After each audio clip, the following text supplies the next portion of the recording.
বাবাকে চিনতে সময় লাগে ৬০ বছর।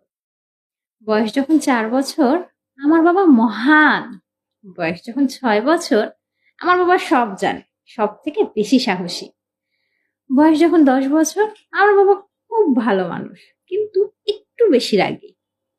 বয়স যখন ১২ বছর, আমি যখন ছোট ছিলাম, আমার বাবা আমার সাথে খুব ভালো ব্যবহার করতেন। বয়স যখন ১৬ বছর, আমার বাবা খুবই ব্যাকডেটেড, নতুন কিছু বুঝতেই পারে না।